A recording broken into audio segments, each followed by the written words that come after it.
morning, everyone. Good morning, mom and classmates. Here is my presentation, and the topic that I'm going to present is all about Filipino entrepreneur Tony Tan Caktiong. So, Tony Tan Caktiong is a Filipino billionaire businessman. He is the founder and chairman of Jollibee Foods Corporation and the co-chairman of Double Dragon Properties. So we all know that the fast food chain Jollibee is very popular these days. He is the owner of that of the Jollibee all over the Philippines. Early career and education.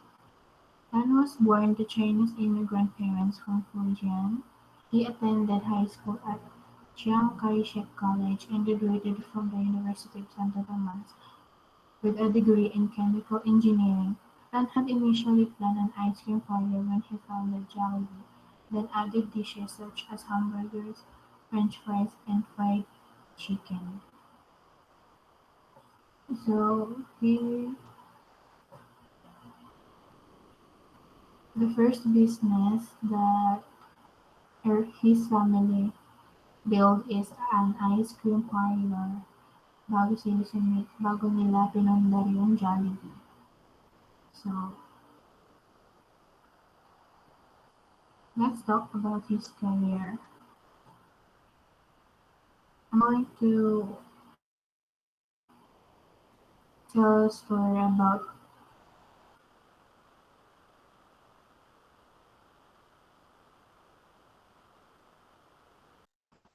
Jollibee founder Tony Tan Caktiong is another of those Chinese immigrant family who went to the Philippines in hope for a better future. So, i lumipat sila dito sa Pilipinas para magbagong buhay kasi hindi nahirap sila sa China and inaasahan nilang magkakaroon sila ng maayos na buhay dito sa Pilipinas. Tony is born on January 5, 1953 in Fujian Province. His father worked for a Chinese temple in Binondo as a chef. Due to his father's talent in cooking, he was able to acquire an offer to manage the restaurant in Davao. The entire family helped each other in order to make the business. Because of the family's hard work, they were able to send Tony to school back in Manila at University of Santo Tomas. So, dahil sa sikap ng ama ng kanyang pamilya, napag-aral nila si Tony dito sa Manila and ang kanyang inaral ay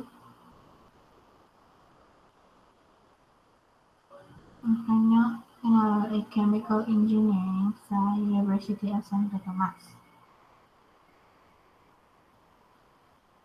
Tony took up chemical engineering course. One day, Tony and his friend went to the plant of Magnolia Ice Cream for a visit. Young Tony got interested into a poster advertising to franchise an ice cream house. Ice cream house parlor.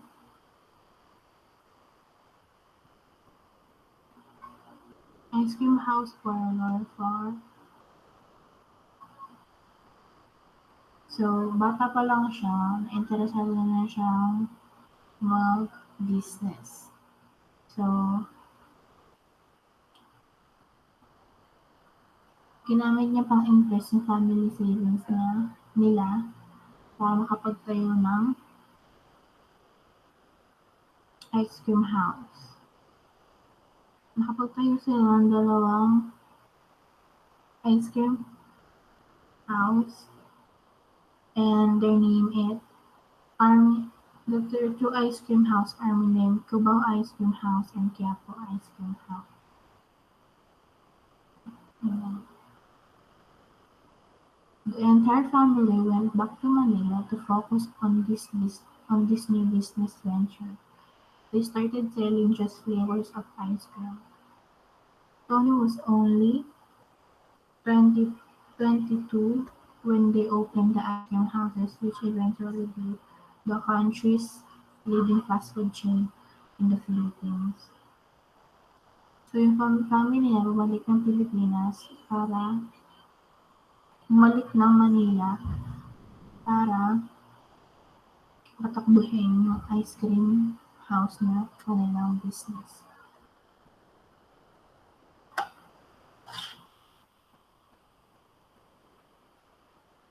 As the family progressed, the family started hiring skilled people such as managers, supervisors, and service crew to help them cope up with the operational demand. So their business going to be more and more successful. So they started to hire more people to help them manage the business. And only 2 years later, Tony expanded by serving not only ice cream, they started serving hamburgers and fried chicken. Not for long, not for long, chicken hamburgers and ice cream are selling very good. Lines starts to pile up and success is a continuous matter for them. So when they started nadagdagan yung food, hindi lang ice cream, nadagdagan na ng burgers, fried chicken, and spaghetti as people. And it's already successful. Madami na pinipilahan siya ng mga tao dahil masarap nga daw ang kanilang food. Tony decided to rebrand the restaurant and leave the ice cream house na yun. So gusto niya nang baguhin yung pangalan ng kanilang business. And here, ito yung, here is what kung paano niya na-create yung name na Jollibee.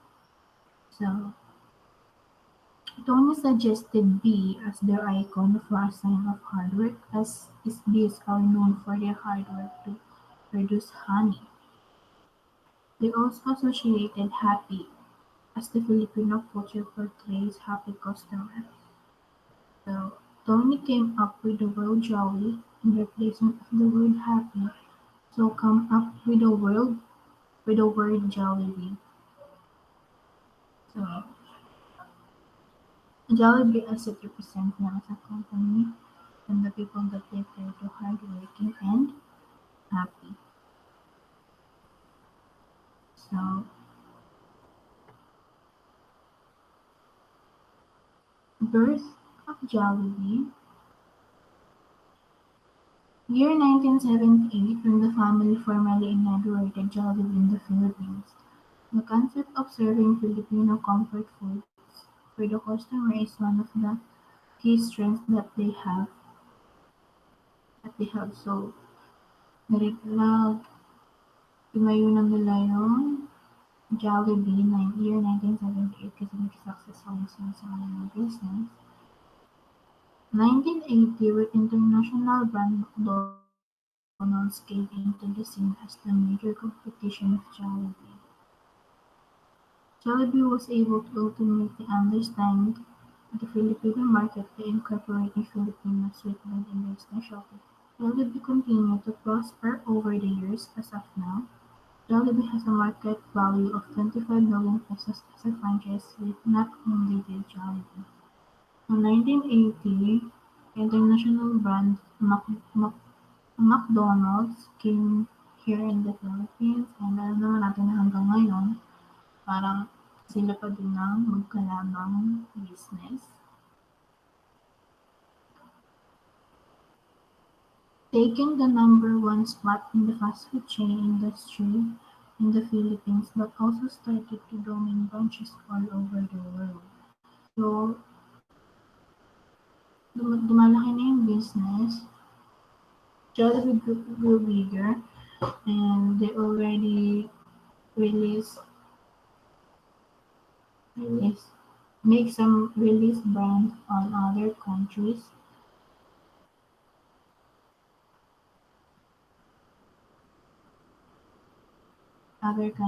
and I saw some vlogs that their reaction when the first time they ate Jollibee, because Jollibee is born in the Philippines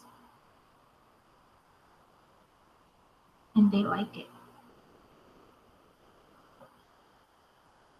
So, naging number one ng Jollibee fast food chain here in the Philippines.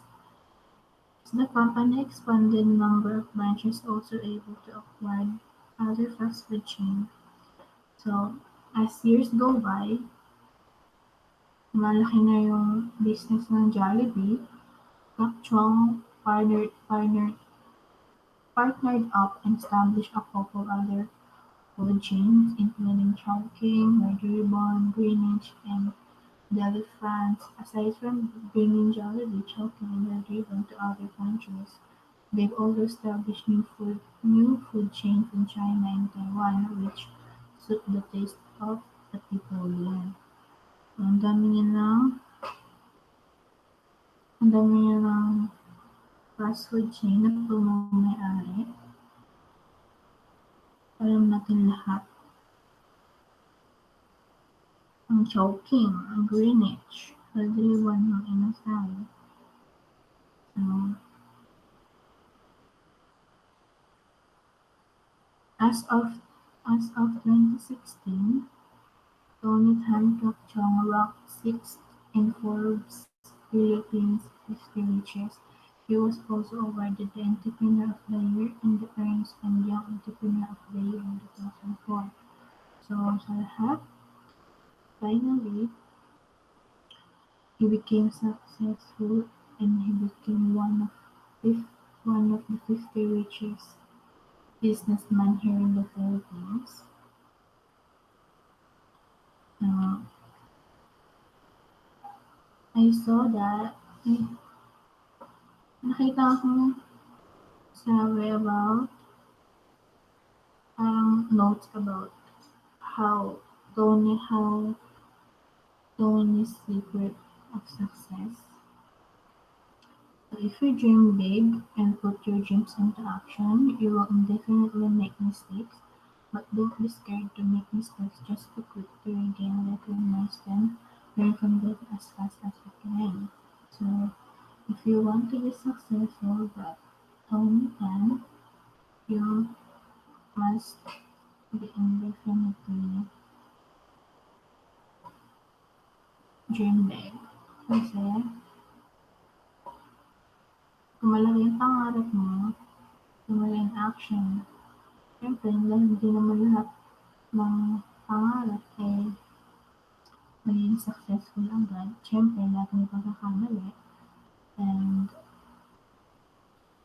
don't be scared on those mistakes. Just learn from that mistakes and rise up again.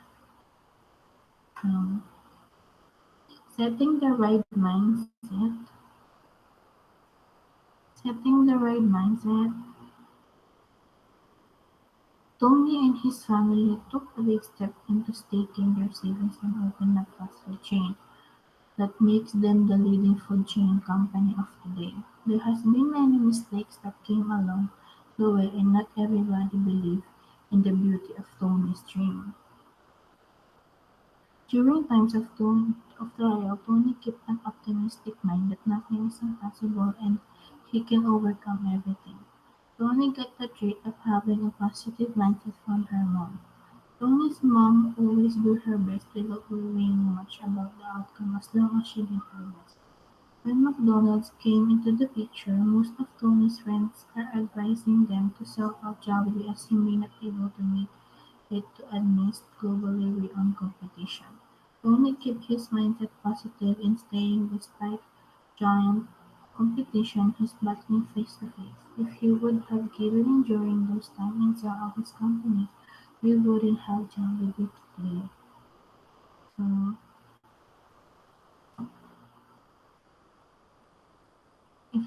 if you want to be a successful businessman, you have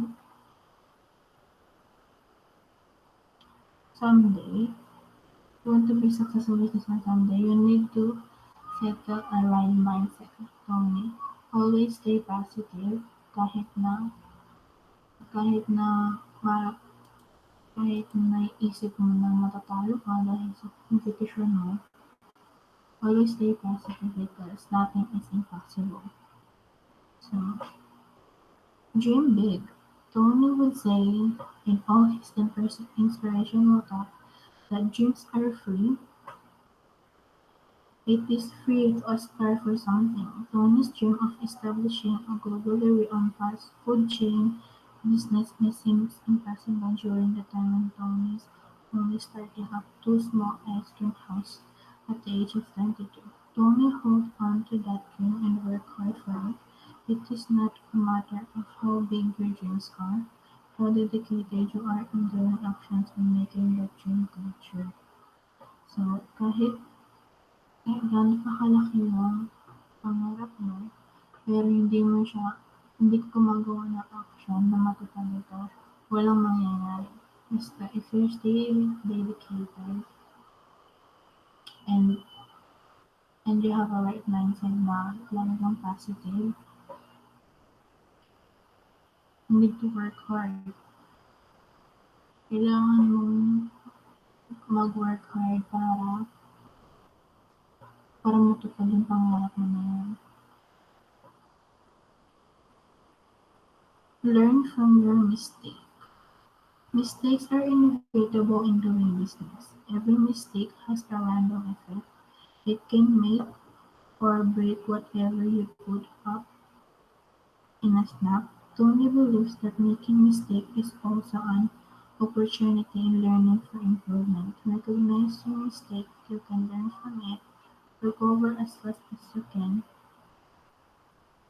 Recover as fast as you can. Jollibee is one of the most notable mistakes made by Tony is when they thought roasted chicken will sell more for the Filipino customer rather than their crispy fried chicken. They quickly changed chicken grilled chicken to crispy fried chicken to overcome the challenges. Make your mistakes your building blocks to climb back to the top. Looking back to his entire journey, Tony is very glad to take chances. He takes the risk and work hard for it. He is very thankful of the support he gets from his family, who never leave his side in making big steps throughout his career for not giving. He may have made bad decisions in the past. He dreamed big, he worked hard, he materialized his dream through actions that make him the owner of the country's largest food chain in the country.